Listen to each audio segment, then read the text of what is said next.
मैं हूं शिप्रा झा और बुलेटिन में सबसे पहले बात, बिहार में इसी साल विधानसभा का चुनाव है और इस बीच लालू प्रसाद के बीजेपी पर किए दावे के बीच जेडीयू नेता संजय झा ने सियासी गणित समझाते हुए आरजेडी के हार का आंकड़ा पेश कर सियासत गरमा दिया है।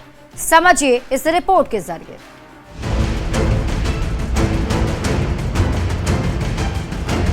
बोल रही है कि सरकार बनाएंगे एकदम पूर्ण बहुमत के साथ। कैसे बना लेगा सरकार? हम लोग रहते हुए सरकार बना लेगा भाजपा।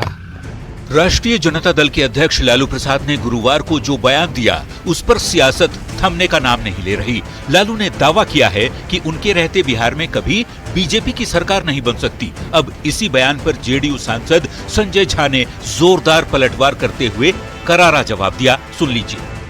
वो तो 2005 से ही उनको लग रहा है, तो 2005 में हारे, 10 में हारे, लगातार चुनाव हार ही रहे हैं। यहाँ पर पिछला लोकसभा भी आप लोगों ने देखा है, बाई इलेक्शन भी देखा है।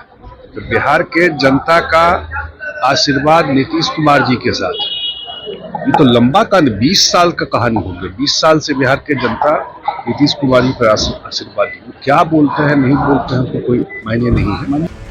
जेडीयू सांसद के साथ ही संजय झा पार्टी के राष्ट्रीय कार्यकारी अध्यक्ष भी हैं। जिस तरह से संजय झा ने लालू प्रसाद को जवाब देते हुए आरजेडी के हारने वाले चुनावी गणित को समझाया है, उस तर्क का जवाब देते विपक्ष को नहीं बन रहा। दिल्ली विधानसभा चुनाव के नतीजे के बाद इसी साल बिहार में विधानसभा के चुनाव होने हैं। ऐसे में लालू के दावे पर जेडीयू की ओर से जो जवाब दिया गया है उससे सियासत गर्म होना लाजमी है। न्यूज 18 के लिए पटना से धर्मेंद्र कुमार के साथ ब्यूरो रिपोर्ट।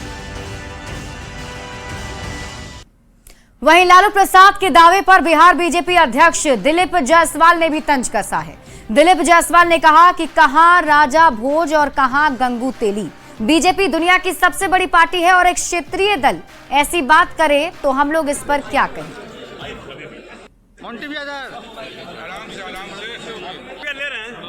हो गया। तांत्रिक हैं, तंत्र मंत्र करेंगे कुछ, उनको बताइए कि तंत्र मंत्र कीजिए कि उनके रहते हुए कहां भाजपा, कहां राजा भोज, कहां भोज, ये की बात करते हैं। कहां भाजपा जो दुनिया की सबसे बड़ी पार्टी है और एक क्षेत्रीय दल इस तरह की बात करे तो हम लोग उसका जवाब बहुत ज्यादा नहीं दें। लालू प्रसाद के साले सुभाष यादव के आरोप पर बिहार की सियासत थम नहीं रही।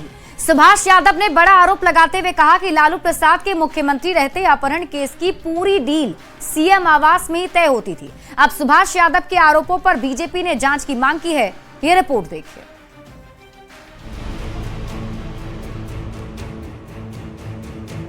ये सब काम लालू जी को था, अपराधी पालना पूरे बिहार में। बिहार के जंगल राज के असली सूत्रधार कौन थे? पूर्व सांसद और आरजेडी अध्यक्ष लालू प्रसाद के साले सुभाष यादव के लालू प्रसाद पर लगाए गए गंभीर आरोप के बाद बिहार की सियासत सुलग गई है। बिहार कांग्रेस के पूर्व अध्यक्ष और बीजेपी नेता अनिल शर्मा ने सीएम नीतीश कुमार से आरोपों की गंभीरता से जांच की मांग की। उन्होंने सीएम से हाईकोर्ट के किसी न्यायाधीश की अध्यक्षता में एक जांच आयोग के गठन की भी मांग की।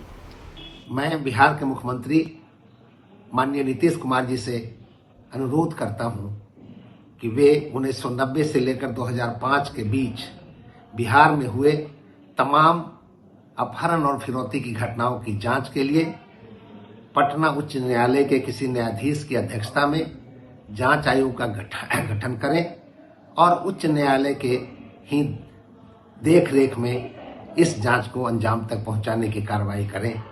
दरअसल सुभाष यादव ने बड़ा आरोप लगाते हुए कहा था कि लालू प्रसाद के मुख्यमंत्री रहते अपहरण केस की पूरी डील सीएम आवास में ही तय होती थी। कि सीएम हाउस से ही अपहरण के मामले सुलझाए जाते थे, तो आपकी बातों से लगता है कि उसमें बहुत हद तक सच्चाई थी। तो सच्चाई तो है ही थी, में क्या दूर है, सच्चाई तो थी, सच्चाई तो है ही थी। सच्चाई में कौन कोई नकार देगा नहीं होती थी। करप्शन के जरिया, अपहरण के जरिया बहुत कुछ था, बहुत लाइन था। सुभाष यादव के आरोप के बाद सत्ता पक्ष के नेता लगातार हमलावर हैं। जेडीयू के राष्ट्रीय प्रवक्ता राजीव रंजन ने लालू प्रसाद को प्रायश्चित करने के साथ साथ जनता से माफी मांगने की नसीहत दी है। अब सफाई की स्थिति भी लालू जी के लिए नहीं बची है। कल तक तो तेजस्वी यादव को मुख्यमंत्री बनाने का बार बार आह्वान करने वाले लालू जी इस उम्मीद में रहे हैं कि आज नहीं तो कल राजद की सरकार बन जाएगी। वो परिस्थिति पहले भी बिहार में नहीं थी, लेकिन अब राजद के अस्तित्व पर ही संकट है। और मुझे लगता है अब लालू जी को खुलकर जो आरोप उनके खिलाफ लगे हैं उस पर माफी मांगनी चाहिए और प्रायश्चित करना चाहिए। लालू प्रसाद के शासनकाल में पूर्व सीएम राबड़ी देवी के भाई सुभाष यादव का काफी दबदबा था। उन्हें लालू परिवार का काफी करीबी माना जाता था। बीते कई सालों से दोनों के रिश्तों में कड़वाहट देखी जा रही है। अब उनके बयान को लेकर चुनाव वाले बिहार की सियासत सीधे 360 डिग्री पर घूम गई है। न्यूज़ 18 के लिए पटना से संवाददाता शैलेंद्र और दिल्ली से अमितेश सिंह की रिपोर्ट। अब सुभाष यादव के आरोप पर बीजेपी ने जांच की मांग कर दी, जिसके बाद आरजेडी ने भी पलटवार किया है। आरजेडी प्रवक्ता मृत्युंजय तिवारी ने कहा कि बीजेपी को ये एहसास हो गया है कि वो 2025 में विधानसभा का चुनाव हार रही है। ऐसे में बेबुनियाद आरोप लगाए जा रहे हैं। जनता इस बार पाई पाई का हिसाब लेगी। 2025 का लड़ाई बुरी तरह से हार रही है, इसका एहसास उनको हो गया है। इसलिए अब वो जिसे जंगल राज का प्रतीक बताते थे, अब वो अगर कुछ बोल रहे हैं, बेबुनियाद आरोप लगा रहे हैं, बीजेपी के इशारे पर कर रहे हैं, तो अब कह रहे हैं जांच कराइए। जांच क्या कराइएगा? ये महाजंगल राज अपराधी राज कायम कर दिया है। पहले इसका हिसाब दीजिए। 18 वर्षों से 20 वर्षों से शासन में है, पाई पाई का हिसाब जनता लेगी। पहले अपना काम बताइए। जनसुराज के संयोजक प्रशांत किशोर ने आरजेडी पर बड़ा हमला बोला है। प्रशांत किशोर ने कहा कि जनसुराज आरजेडी की तरह जनता से झूठे वादे नहीं करता है। पीके ने तेजस्वी यादव के माई बहन मान योजना पर आने वाले खर्च को बिहार सरकार के खजाने के आंकड़े पेश कर समझाते हुए इस वादे को हवा हवाई बताने की कोशिश की है। ये रिपोर्ट देखिए। जो गरीब महिलाएं अपने पसंद का खा भी नहीं पा रही है, कपड़ा नहीं पहन पा रही है, बच्चों का इलाज नहीं करा पा रही है, आर्थिक तौर पे जो कमजोर महिलाएं हैं, उनके लिए हम लोग माई बहन मान योजना के तहत सीधे उनके खाते में 2500 रुपया हम लोगों की सरकार देने का काम करेगी। और सरकार बनते ही 1 महीने के भीतर इस योजना की शुरुआत हम लोग जो है कर देंगे। तेजस्वी यादव इन दिनों जहां भी जाते हैं, चुनावी साल वाले बिहार के लिए ऐसे ही कई वादे करते रहते हैं। बुजुर्गों के लिए 1500 रुपये महीने पेंशन की बात हो, फ्री बिजली या फिर महिलाओं को हर महीने 2500 रुपये की सौगात। तेजस्वी के माई बहन मान योजना के दावों की पोल जनसुराज के संयोजक प्रशांत किशोर ने खोल दी है। पीके कहते हैं कि उनकी पार्टी आरजेडी की तरह जनता से झूठे वादे नहीं करती। प्रशांत किशोर अपनी बातों को तर्क के जरिए समझा भी रहे हैं। सुन लीजिए। हम लोग जो कह रहे हैं उसका अध्ययन करके बोल रहे हैं कि ये कैसे करेंगे।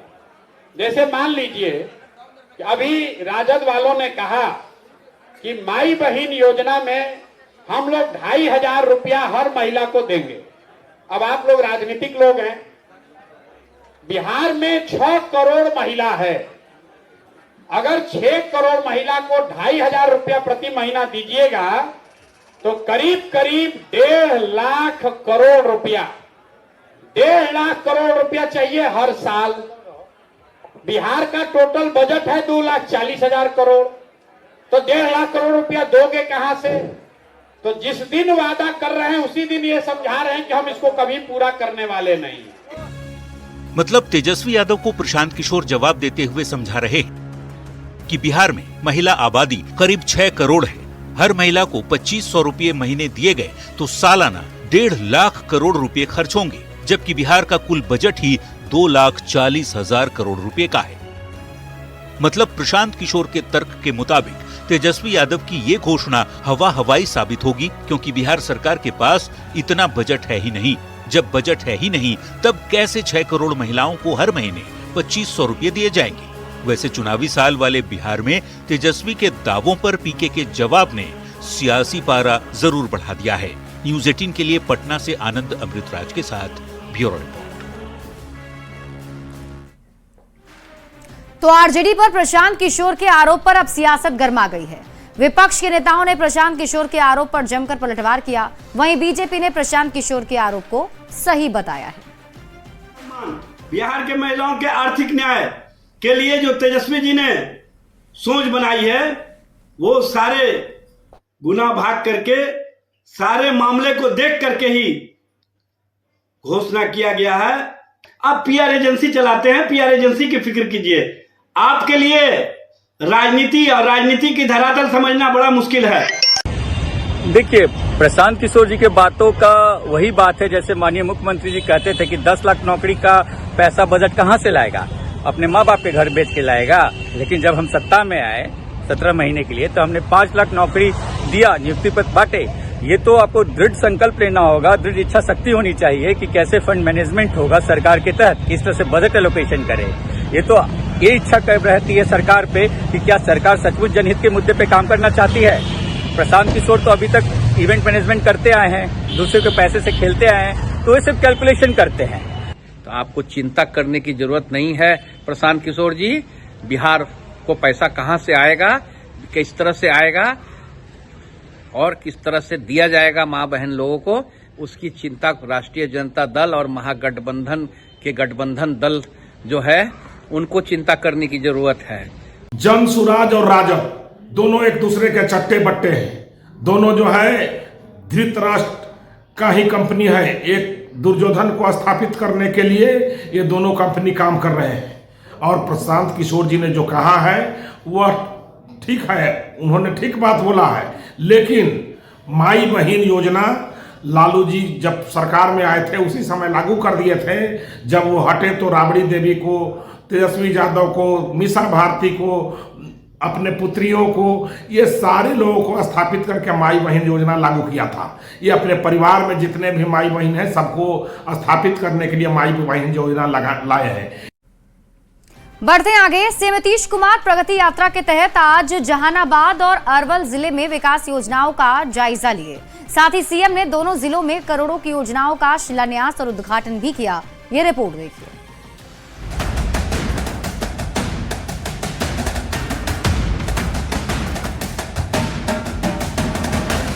प्रगति यात्रा के दौरान सीएम नीतीश कुमार अरवल में विकास योजनाओं का जायजा लेते नजर आए। इस दौरान सीएम नीतीश ने करपी प्रखंड के बिलखारा गांव में जिले को करीब 110 करोड़ की योजनाओं की सौगात दी। सीएम ने 144 योजनाओं का शिलान्यास और उद्घाटन किया। सीएम नीतीश कुमार ने बिलखारा गांव में राजकीय डिग्री कॉलेज का उद्घाटन किया। साथ ही खेल परिसर और हेल्थ एंड वेलनेस सेंटर का भी उद्घाटन किया। 3.5 करोड़ की लागत से बने स्विस गेट का भी सीएम ने उद्घाटन किया। अरवल में सीएम नीतीश कुमार ने कई सरकारी विभागों के 17 स्टॉल्स का निरीक्षण भी किया। साथ ही जीविका समूह को 5 करोड़ 70 लाख का चेक दिया। अरवल के साथ सीएम नीतीश कुमार ने जहानाबाद में भी विकास योजनाओं का जायजा लिया। सीएम ने जहानाबाद को करीब 235 करोड़ रुपए की योजनाओं की सौगात दी। सीएम ने 133 करोड़ की योजना का उद्घाटन किया। वहीं 100 करोड़ की योजना का शिलान्यास हुआ। सीएम ने 46 करोड़ की लागत से बने छात्रावास और जल जीवन हरियाली के कुओं गांधी पार्क का उद्घाटन भी किया। काजीसराय में +2 विद्यालय के भवन के उद्घाटन के साथ काको प्रखंड के धरहरा में कन्या आवासीय विद्यालय +2 भवन का उद्घाटन भी किया। 145 करोड़ से लगभग योजनाओं का उद्घाटन और शिलान्यास हुआ है। इसके अतिरिक्त जो हमारा राजकीय अन्य पिछड़ा वर्ग कन्या आवासीय +2 उच्च विद्यालय है उसका भी उद्घाटन किया गया है। काजीसराय में भी एक +2 उच्च विद्यालय का उद्घाटन और खेल मैदान का उद्घाटन हुआ है। इसके अतिरिक्त राजा बाजार पर अंडरपास पे जो हमेशा एक समस्या बनी रहती है, वहां पर रेलवे ओवरब्रिज बनाए जाने के लिए माननीय मुख्यमंत्री जी के द्वारा घोषणा की गई है। सीएम नीतीश कुमार ने जहानाबाद में अधिकारियों के साथ विकास योजनाओं को लेकर समीक्षा बैठक भी की। साथ ही उन्होंने काम को लेकर अधिकारियों को जरूरी निर्देश भी दिए। न्यूज़ 18 के लिए संवाददाता रजनीश कुमार के साथ अरवल से अनिरुद्ध और जहानाबाद से राजीव रंजन विमल की रिपोर्ट। और अब बात उस खबर की जिससे कई सवाल खड़े हो रहे हैं। क्या बिहार में किसी बड़े रेल हादसे की साजिश रची जा रही है? जमुई में बीती रात रेल पटरी को काटकर ट्रेन को पलटाने की कोशिश की गई। हालांकि गनीमत रही कि ट्रैकमैन की तत्परता के कारण एक बड़ा रेल हादसा होते होते टल गया। ये रिपोर्ट देखिए। पटरी को 2 भाग में काटने की कोशिश। कौन कर रहा ट्रेन पलटने की साजिश? रेलवे ट्रैक को काटा, सेफ्टी क्लिप निकाला। न्यूज 18 के कैमरे में कैद सबूत।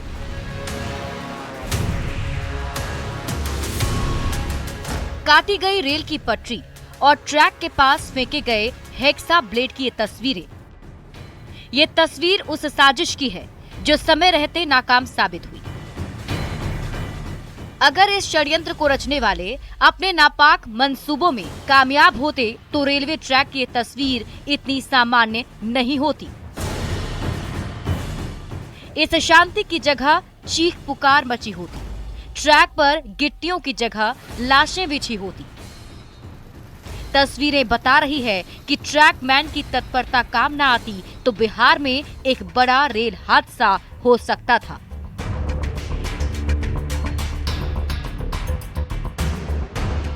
गुरुवार की रात जमुई झाझा रेलखंड पर रेलवे ट्रैक को काटा गया। रानीकुरा के पास ट्रैक को हेक्सा ब्लेड से काटकर 2 हिस्सों में बांटने की कोशिश की गई।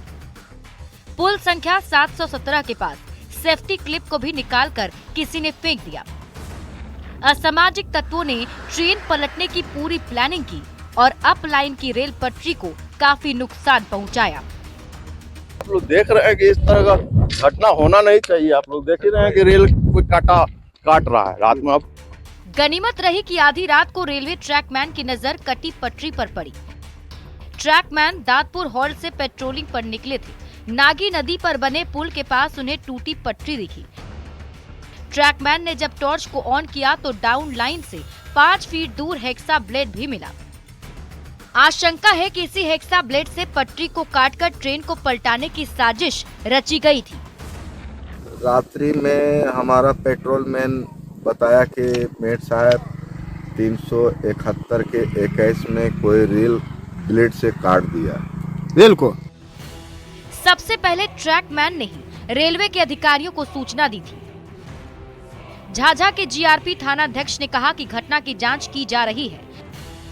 फिलहाल 13 फीट पटरी को बदलकर रेल परिचालन शुरू कर दिया गया है, पर देखना होगा कि इतनी बड़ी साजिश रचने वाले तक पुलिस कब तक पहुंच पाती है। जमुई संवाददाता केसी कुंदन के साथ ब्यूरो रिपोर्ट न्यूज 18।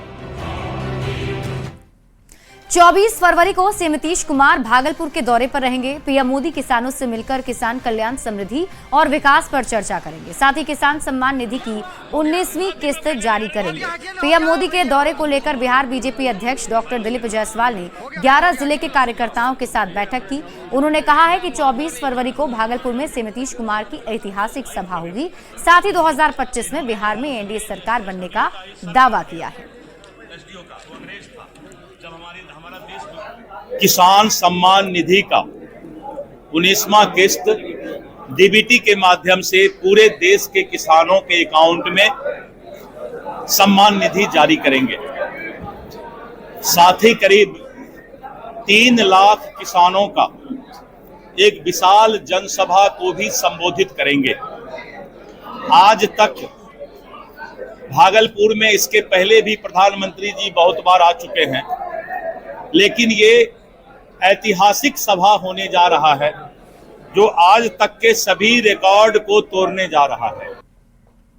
झारखंड सरकार में श्रम मंत्री संजय यादव ने दावा किया है कि साल 2025 के बिहार विधानसभा चुनाव में बिहार में महागठबंधन की सरकार बनेगी। संजय यादव ने यह दावा किया कि बिहार का हर समाज और हर युवा की तेजस्वी यादव उम्मीद बने हैं और वे बिहार के अगले सीएम जरूर बनेंगे। इंडिया गठबंधन की सरकार बनेगी और यहाँ पर पूरे बिहार में मन बना चुका है। युवा नेता इंडिया गठबंधन का भाई तेजस्वी यादव जी को सिग्नल मिल चुका है और वही यहाँ के सीएम बनेंगे। और इसी बीच आपको मोतिहारी से बड़ी खबर बताएं। 3 महिलाओं का शव मिलने से इलाके में सनसनी फैल गई। चौर में बरामद हुआ है तीनों का शव। कल्याणपुर और चकिया थाना क्षेत्र के बॉर्डर पर शव बरामद किया गया। तीनों ही शव सड़ चुके हैं। पुलिस अब पूरे मामले की जांच पड़ताल कर रही है। तो इस वक्त की बड़ी खबर आपको मोतिहारी से बता रहे हैं, जहां 3 महिला का शव बरामद किया गया है। जानकारी के मुताबिक ये सभी शव काफी दिनों के बताए जा रहे हैं, क्योंकि शव भी सड़ गए हैं। पुलिस फिलहाल पूरे मामले की जांच पड़ताल में जुटी हुई है। इस घटना के सामने आने के बाद से पूरे इलाके में सनसनी फैली हुई है और न्यूज 18 संवाददाता अवनीश कुमार अधिक जानकारी के साथ जुड़ गए। अवनीश, क्या अपडेट, क्या पता चल पाया कि आखिर ये तीनों महिलाएं कहाँ की हैं?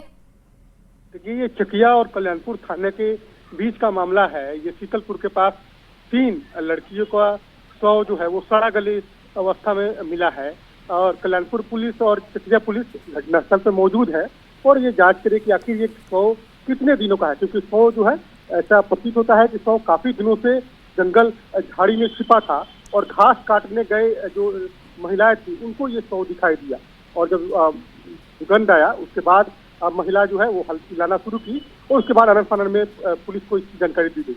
तो ये चकिया और कल्याणपुर थाने के बीच शीतलपुर का मामला है। 3 जो शव मिले हैं, जो लड़की का शव बताया जा रहा है और तीनों जो है सड़े गले अवस्था में है। तो ऐसा माना जा रहा है कि लगभग 5-6-7 दिन पहले का ये शव जो है। पुलिस पूरे मामले की जांच कर रही है, तहकीकात कर रही है। एसडीपीओ और जो पुलिस है, स्थानीय थाने की पुलिस है, वो वहां पहुंची हुई है, पूरे मामले की जांच कर रही है। ठीक है, आप इस खबर पर नजर बनाए रखिए अवनीश, शुक्रिया इस अपडेट के लिए। और अगली खबर आपको नालंदा से बताते हैं, जहां नालंदा थाना क्षेत्र के जुआफर बाजार में जमीन विवाद में 50 राउंड की फायरिंग की गई, जिसमें एक युवक गंभीर रूप से घायल हो गया है। जानकारी के मुताबिक जुआफर में करीब 6 एकड़ जमीन पर दबंगों ने गेहूं की फसल को खराब कर दिया, जिसके बाद किसानों ने इसका विरोध किया तो बदमाशों ने गोली चलानी शुरू कर दी। गोलीबारी के बाद घटनास्थल पर अफरा तफरी मच गई। घटना की जानकारी मिलते ही पुलिस भी मामले की जांच पड़ताल में जुट गई है। अभी जो मामला हुआ है, गोलीबारी हुआ, क्या कारण है? गोलीबारी जबरन ये बाहरी आदमी आके कब्जा कर रहा है और उधर से उन लोग जबरन बंदूक के दम पे इसको कब्जा कर रहा है। समझ रहे हैं?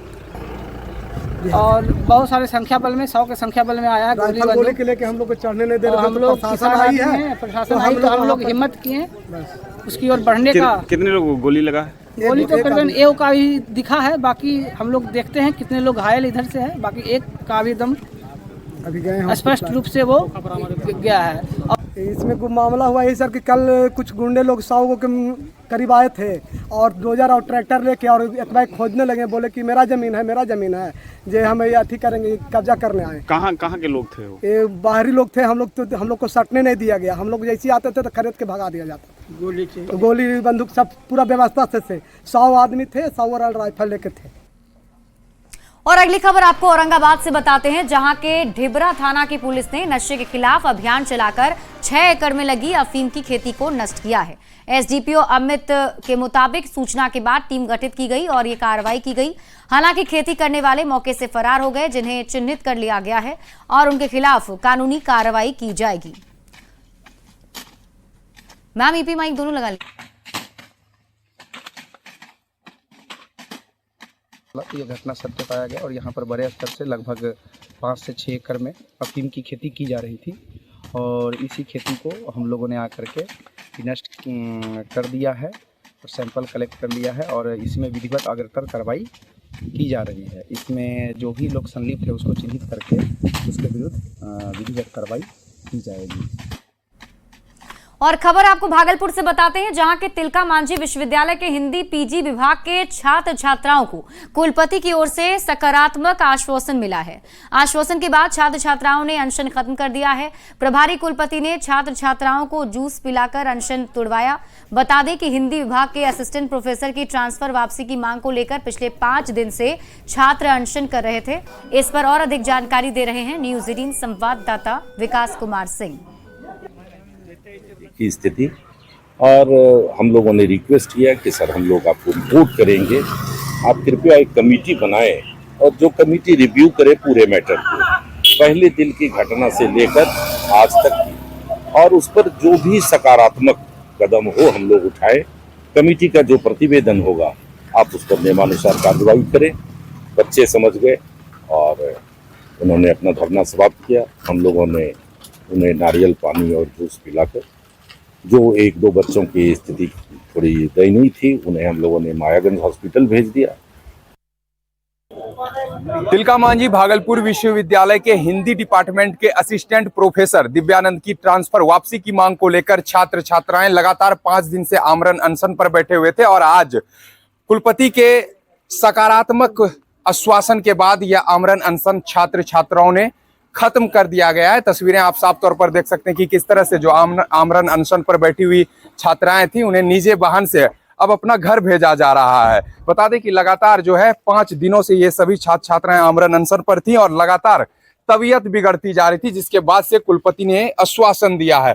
आश्वासन मिला है कि हम लोग सकारात्मक पहल करेंगे और इस पे विचार विमर्श हम लोग कर रहे हैं कि अगर सकारात्मक नहीं आता है रिजल्ट, अगर सकारात्मक रिजल्ट नहीं आता, जिस प्रकार से हमारे हिंदी विभाग के बच्चे मजबूती से हमारे साथ खड़े रहे, सबका यही कहना हुआ, हम लोग पुनः इस पर विचार विमर्श करके हम पुनः इसके आगे लड़ाई लड़ेंगे। तकरीबन 50 की संख्या में जो छात्र छात्राएं थी वो यहाँ पर लगातार 5 दिनों से डटे हुए थे और लगातार छात्र छात्राओं की तबीयत बिगड़ती जा रही थी, जिसके बाद टीएमयू के कुलपति जवाहरलाल ने सकारात्मक आश्वासन दिया है छात्र छात्राओं को, जिसके बाद से ये आमरण अनशन अब खत्म होने के कगार पर है। लेकिन छात्र छात्राओं का कहना है कि अगर सकारात्मक परिणाम सामने नहीं आता है तो एक बार फिर से पुनः आमरण अनशन पर विचार किया जा सकता है। विकास कुमार सिंह, न्यूज 18, भागलपुर। और खबर सासाराम से है, जहां के रेलवे स्टेशन पर कुंभ मेला जाने वाले यात्रियों की भीड़ कम होने का नाम नहीं ले रही है। गया से दिल्ली जाने वाली महाबोधि एक्सप्रेस में रिजर्वेशन के बाद भी यात्रियों को सीट नहीं मिल रही। दिल्ली जाने वाले कई यात्रियों की ट्रेन छूट गई, जिससे यात्रियों में नाराजगी देखी गई। सिर्फ प्रयागराज ही नहीं बल्कि कहीं और जाने वाले यात्रियों को भी दिक्कत और परेशानी का सामना करना पड़ रहा है। और ये तस्वीर हम आपको दिखा रहे हैं सासाराम रेलवे स्टेशन की, जहां पर देखिए किस तरीके से यात्रियों की भीड़ नजर आ रही है। ट्रेन पहले से ही काफी ज्यादा भरा हुआ है और ऐसे में जो लोग हैं, जो यात्री हैं जिनके पास रिजर्वेशन की टिकट है, वो भी बाहर ही रह जा रहे हैं। चाहे मोला सारे को बैठा दिए, आई टिकट का कहाँ पैसा देगा, कौन देगा, कौन जाने देगा। ट्रेन अब छूट गई, ट्रेन छूट गई 4 महीना से पहले, 4 महीना के ब्याज हुआ, सरकार हमको पैसा दे दे। कौन सा ट्रेन में टिकट था? महाबोधि का हम लोग का टिकट था, महाबोधि में नहीं चढ़ पाए, कुंभ वाले के चढ़ गए सारे यहीं पे। प्रशासन यहाँ की कमजोर है, बहुत ज्यादा कमजोर है प्रशासन यहाँ की, बिहार की। क्या हुआ, क्या कहाँ जाना था आपको? दिल्ली जाना है हमें। टिकट था? टिकट है, ये टिकट। कितने लोगों को जाना था? 4 लोगों की टिकट है, हम लोग 5 या 9 आदमी टिकट है। ट्रेन नहीं धर पाए? ट्रेन नहीं धर पाए, नहीं। तो अपना बिहार के इस बुलेटिन में अभी के लिए बस